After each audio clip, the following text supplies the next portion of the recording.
or two. How many people have used MVC in some other class? See, so it's half of you. So I'll be teaching MVC as if you don't know it. So if you don't know it, don't worry.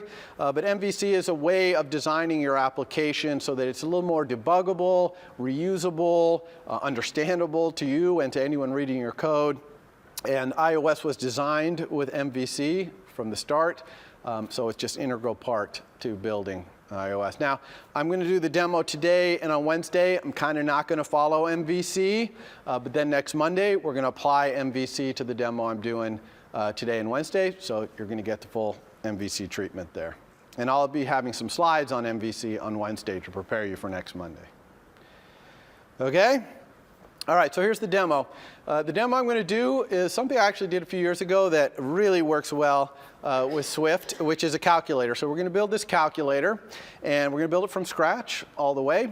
And I like to do my demos where I only type in stuff. I don't copy and paste big chunks of code in or whatever. I know I see a lot of laptops open. A lot of people like to try and follow along with me. I'm a fast typer, but usually in most demos you can keep up if you want. I don't recommend it necessarily, or certainly I don't require it. I'm going to, you'll be able to go back and watch this particular demo on video. Even Stanford people will be able to do that, because your first assignment is going to be to reproduce what I do. Okay, that is 90% of your first assignment. Reproduce what I'm going to do today and on Wednesday. So I'm not going to post the code because I want you to go through the experience of typing the code in. And you'll be watching on video, watching what I do again, and typing it all in. Okay, and I'll explain that on Wednesday. Okay, so I put on this slide a bunch of things that I'm going to cover, but I'm not going to go over it in advance. I'm just going to sit down and start doing it. So any questions before I dive in here? I know we're going a little fast, but I want to maximize your learning time.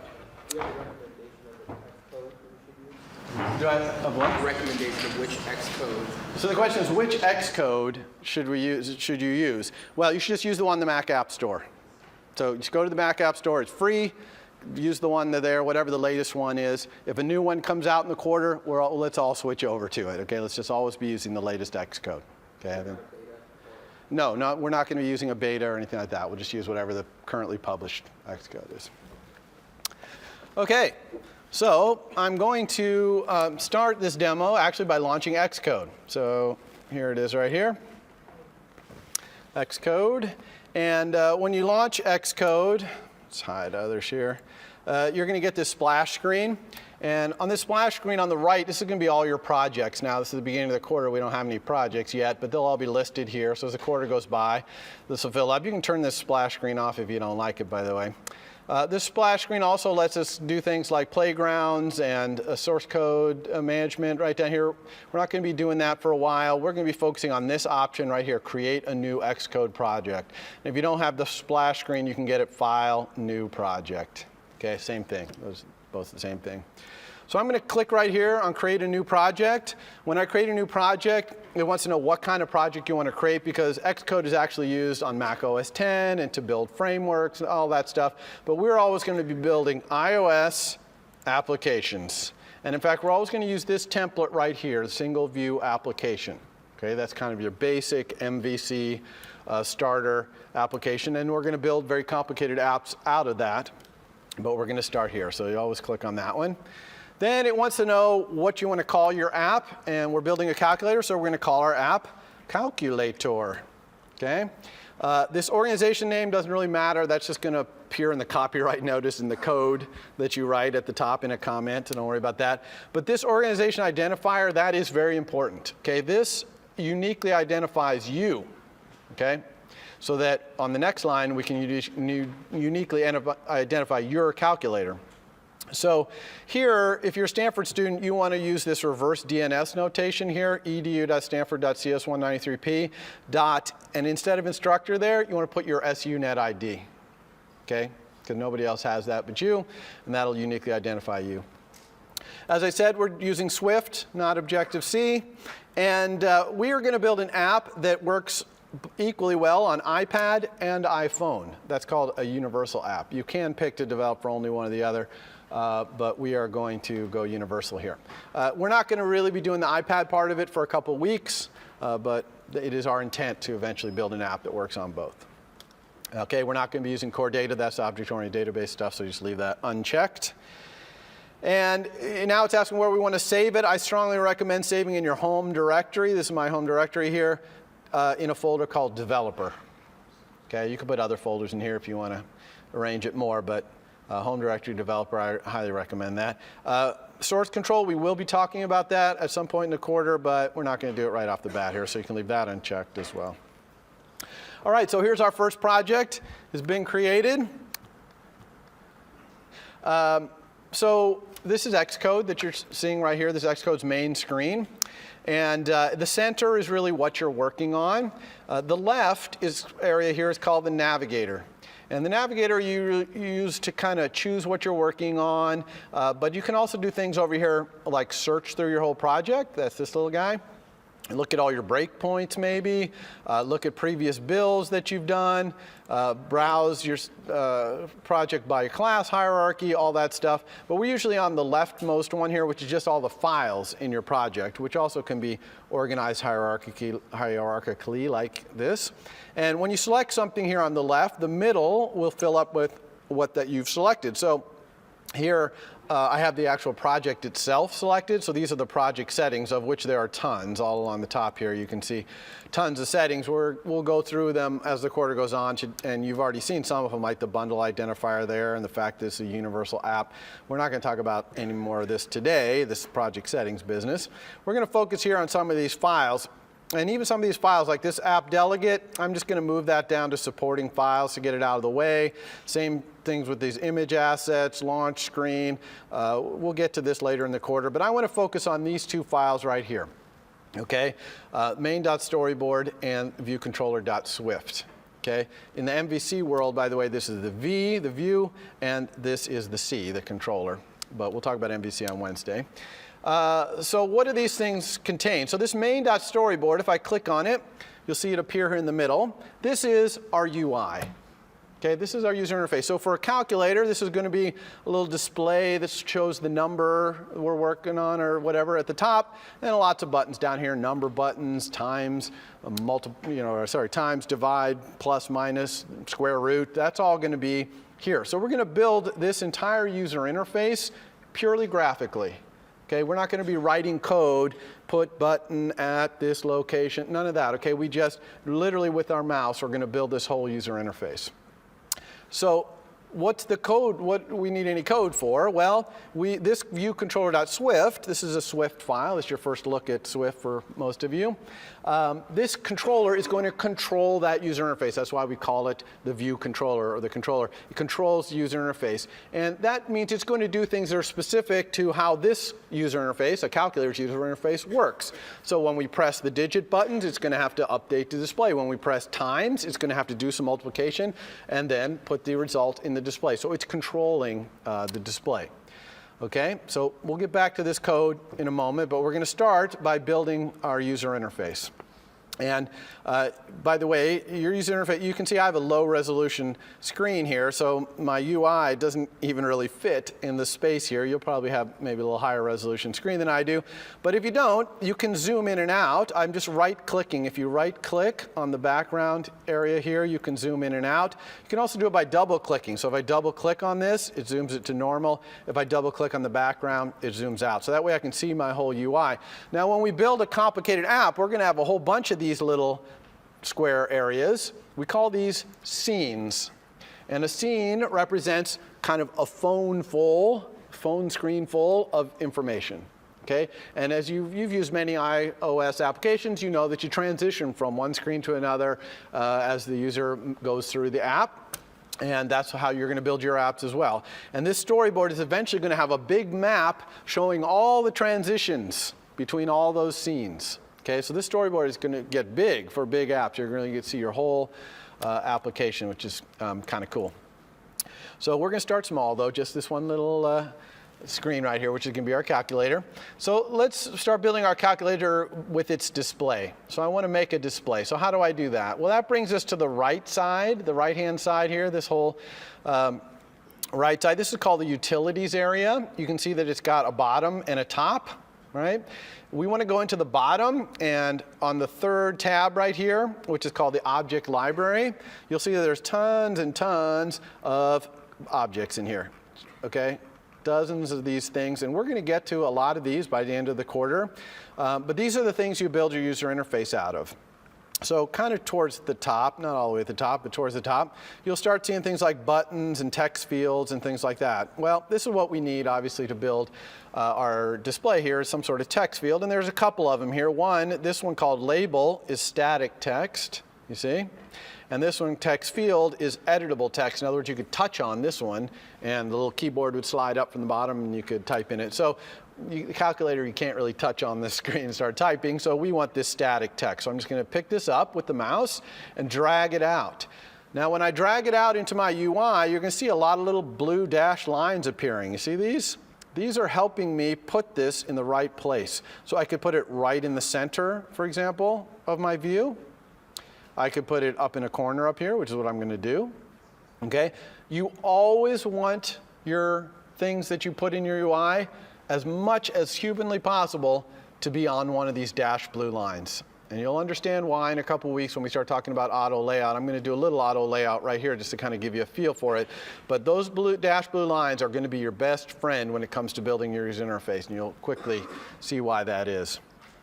Once you drag something out like this, these little things around it that show it's selected, right? They also are little resize handles, so you can grab them and resize them. When you resize, it also puts those dashed blue lines out there, okay? So you definitely want to, even when you're resizing, get those things lining up.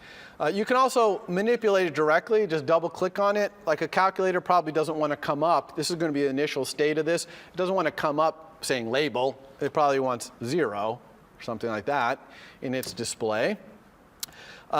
There's also things you want to set about this, though, or anything you drag in your UI, that you just can't direct manipulate. And that's what the top half of this utilities windows is for. Okay, so if you look at the top half here, there's a bunch of tabs across the top, including something like this, the size inspector for setting the size of this thing. And this tab right here, really important, this is the attributes inspector. And this is an object-oriented inspector. Depending on what you have selected, you'll have different user interface here in the top. And this lets you edit attributes about what's selected. So, for example, a calculator, the 0 doesn't really want to be on the left, right? Calculators, the numbers are on the right, and they kind of grow out from the right. And so we can easily fix that with this alignment thing right here. So I'm just going to click this, and you see the 0 moves over to the right. And maybe I want a bigger font. You see the font right here. I can click on this, pick different fonts. I'm going to just move it up to like 32 point. It's a nice big font.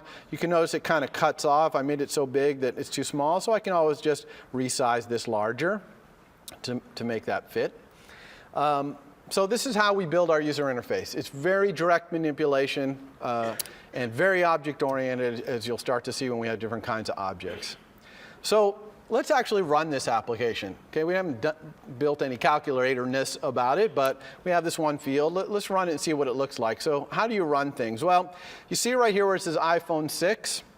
This actually is a selector that lets you say where you want to run your application. So you can see you can run it on an iOS device if you have one connected. I don't have one connected currently, but you can do that. And we'll talk in a Friday section, probably in a week or two, about how to get your devices hooked up. But also there's these plethora of simulators here. iPhone 6, 6 Plus, iPhone 5, iPhone 4S, iPad Airs. And you can pick one of these to run on, and it'll actually simulate that device right here on your computer. So I'm going to run on the iPhone 6. Okay, I'm just going to hit play. You see this play button right here? That's how you simulate, so play. Now it's launching a simulator. It's a separate process, and it's going to run our app in there, and there it is. Now, you might say, what, big white square, that's not so good. And the reason this is so big is because the iPhone 6 has a very high resolution display on it, okay, the Retina display, and it's way higher resolution than my computer, okay? So I actually have to scroll around. See, there's the top of it, scroll up and down to get to it all. Luckily, if you go to Window, I'm in this simulator now, the iOS simulator. If you go to Window and Scale, you can scale it down to be smaller, and then it'll fit. Okay, so if you have a low resolution screen, you're definitely going to want to use Window Scale. Command 3 right there is another way to do it. Okay, so here's our UI. but it doesn't look too good, okay? Because where's this? We put this 0 in there, and it just never showed up. What did we do wrong? Well, we didn't really do anything wrong, and that 0 is actually there. It's just here. Let me line up these UIs. This is not necessarily exactly the same scale, but it's approximately the same scale. You can see that the 0 is actually off screen, okay? So it's there, but you just can't see it because it's over here off the screen, okay? And that's a problem, but that's a problem we can fix. So let's go fix that problem. Why is that thing off screen? Well, look at this UI right here, okay? What shape is it? It's square, okay? No iOS device is square. There's not a single square iOS device in the world. They're all, you know, tall and thin, or if you turn them sideways, then they're long and short, or even like an iPad. You know, the aspect ratio on an iPad is slightly different than an iPhone. So they're all slightly different, but none of them are square. So why do we design our UI in a square? Because the way you design iOS interfaces, you design them in this square, and you give everything inside the square rules, called constraints, about what happens to them when they get squished down, either squished down vertically, squished down horizontally, depending on what kind of device they're getting put on, okay? So you put these rules in there. So what does it look like to put these rules in? Well, again, it's all direct manipulation. So I'm going to give some rules to this label right here to make it so that it knows what to do when this square gets squished down in any direction for any device. So what do I want the rules to be? Well, I always want this thing to use the whole width. However much width I have, I want it all. So I'm going to pin this right edge to this edge. Okay, I'm going to make it so those always are pinned to each other. And I do that with the control key. I've turned on sticky keys, so you can see down in the lower left here, it's showing the modifier keys I'm using. So right now I'm holding down control. And I'm going to control drag from the right edge of this to the container it's in. See how it's showing me what I'm dragged to? So when I drag to this container, it puts a menu up and says, oh, okay, you want some rule between that label's right edge and this thing's edge. What do you want it to be? Well, I can do a lot of things here. I could center this label vertically in this container, up, you know, vertical up and down. I definitely don't want that. I want my label at the top, so I don't want that. I could make it the equal width, so I could make this label the same width as the container. I don't want that either, because I want this little margin there, right? But look at the top one, trailing space to container margin. This lets me pin the trailing space after my label to the margin of the container. So that's the one I want. So I'm going to click on this, and it does it. Now, see all these yellow and orange lines that appeared when I did that? That's because the system's like, okay, you've started telling me the rules for this label, but you haven't told me enough rules. I don't know what to do with this thing. So now it's showing you all the places where it's like the system's not sure what to do now when this thing gets squished. Before it was like, okay, well, you weren't telling me anything, so I'm not going to do anything. But now you're starting to tell me. So what do I do? So we have to fully specify both what happens horizontally and vertically to this thing. So we've only just started here. So let's pin this edge also, because we want this edge to stay on this side. So I'm going to hold down Control and drag. And now I'm going to pin the leading space to the container margin. Okay, boom, that did that. Still have orange going on here. That's because I haven't specified anything about the vertical position of this label. So I'm going to pin the top to the top. So hold Control again, drag up here. And this is now top space. Notice that it realizes where I am dragging to and from, right? So they can give me options that make sense, like top space to layout guide here. So I'm going to do that. So now I'm starting to get blue lines. You see these lines? I hope you can see that there. They're solid blue, not orange or red. Okay, that's because they're okay. We are okay horizontally here, but we still have a problem vertically. Now, I'm not sure exactly what the problem is vertically, because I really don't want the bottom of this. I just want it to hang out wherever it wants to hang out based on the size of my font or whatever. So I don't really want to specify anything here. So why is this orange, and how do I get rid of this? Well, anytime you have orange, when you're doing this layout stuff and you don't know what to do, you want to go down to this button right here. Okay, this is the document outline. And when you click this, the little thing will slide out, a little shelf here. And this is an outline view of everything that's in your UI.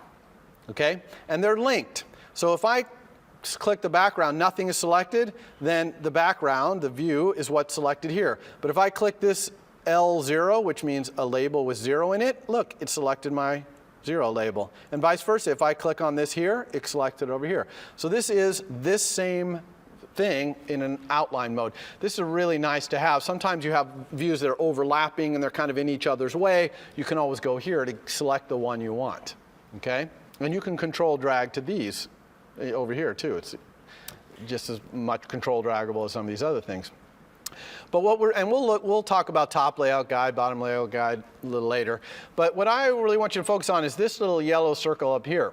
Okay, anytime you got yellow and orange problems with this auto layout business, you're going to get this little yellow circle appearing in your document outline. And if you click it, it'll slide in a list of all the problems. And so here, I'll highlight over this. This is where all the orange and yellow is. It's saying the label with the 0 in it expected the height to be 39, but the actual height is 57. Well, that's because after I set this font, I just dragged this down a little bit to make space, right? I didn't know it was supposed to be 39. I just dragged down. And so it's saying that's wrong. Now, I could just try drag it back up and meet this dashed line. This dashed line, by the way, is where it's kind of saying this is really where this thing wants to be, but the solid lines are where it actually is. So I could kind of drag it up to there, but I could be off by a pixel or something else. A much more reliable way is to click this little yellow triangle, okay? So I'm gonna click this yellow triangle. It's gonna bring up this pop-up window, and there's 3 ways to fix the problems, okay? One way, update constraints, this middle way right here. That's a way that says, hey, I want this label to be right where it is. So just make some constraints, make it up, make it happen. And it'll put some wacky constraints in there like 52 high, which is a bad constraint for it to be 52 high because this label wants to be its natural height. It doesn't want to be 52 high. So this is kind of forced constraints. You almost never want this one. Okay? Rarely do you want to force the constraints. Reset to suggested constraints would probably just work here. I'm not going to choose this one, but it would probably work. This one is going to make the constraints match the blue lines. Those dashed blue lines that I told you always want to meet, those are what's going to help the system pick suggested constraints. So since we dragged that label out to the blue lines perfectly, I'll bet if I said reset to suggested constraints, it might just work. Okay? But I'm actually going to show you this last option up on top, which is update frame. And what this says is take into consideration all the rules and move this label to where the rules say it should be.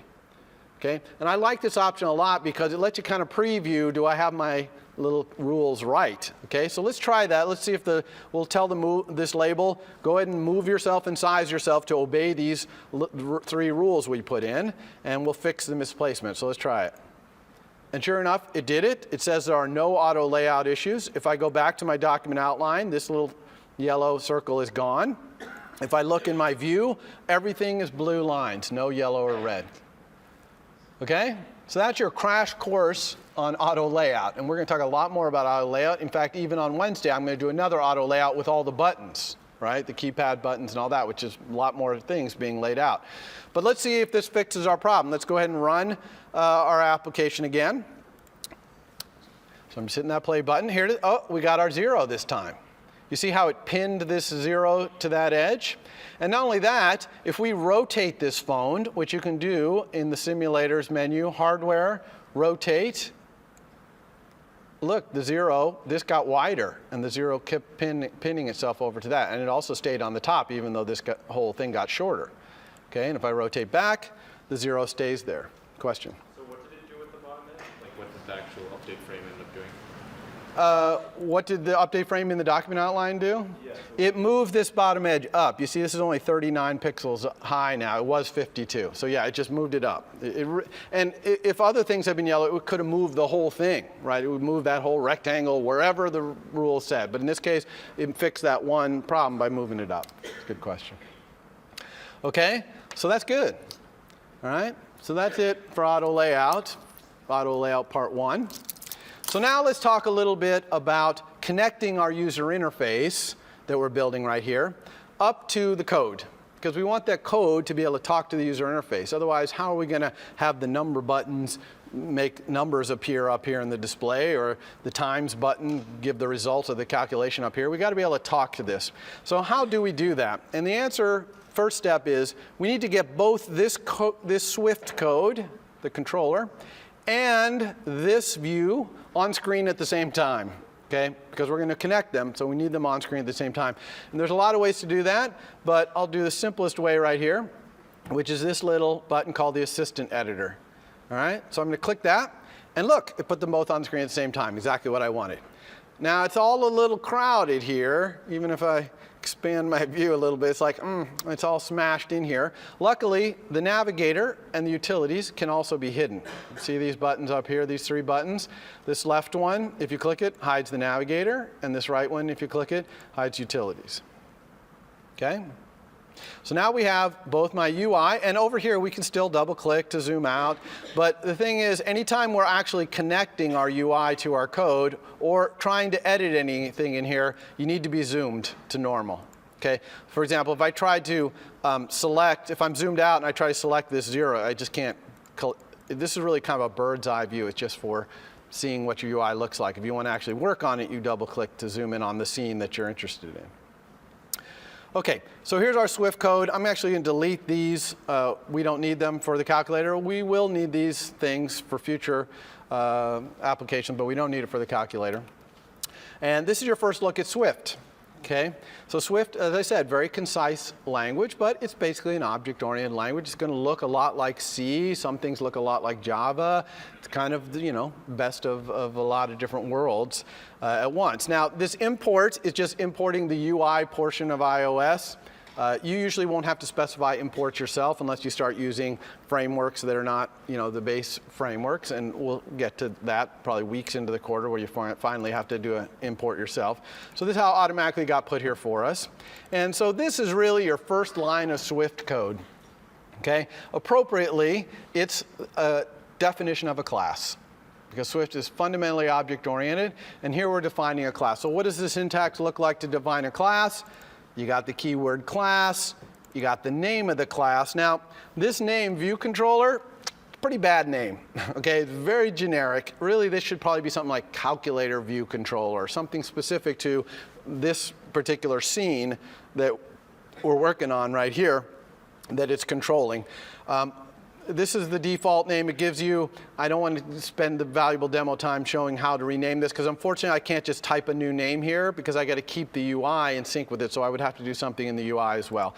But for now, for your first assignment or two, we'll just call this view controller, but down the road you're going to want to pick better names. And of course you're going to be building multiple of these scenes in this class in the same app in the future, so of course they'll all have different controller names.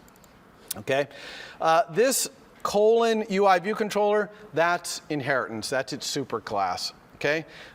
Swift is single inheritance, so you can only inherit from one class. It's perfectly fine in Swift not to inherit from a class if you don't want to.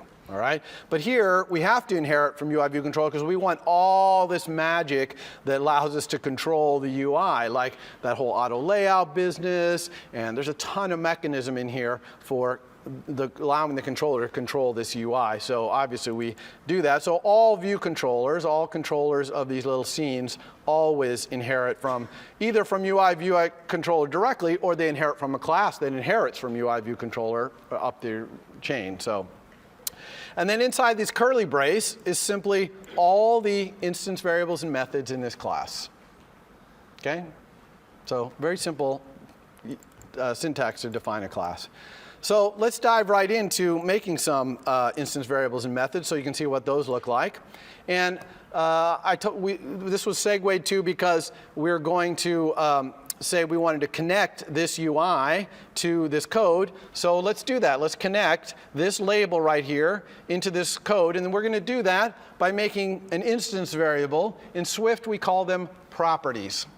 Okay, so if you hear me say property, I'm basically talking about an instance variable, right? A variable that is part of the class. Every instance of the class gets its own copy of it. Hopefully you all know what an instance variable is. If you don't, again, this class heavy object oriented, so you should definitely know that. So I'm going to make a property here, an instance variable, that points to this label so that I can update the label's text. right? I need to be able to talk to this label. And the way you do that in iOS, in Xcode, is you hold down Control, just like we did when we were making a connection to the edge. So I'm holding down Control and clicking on the label, but instead of going to the edge, I'm going to go into the code. Okay? Now, this is kind of wacky.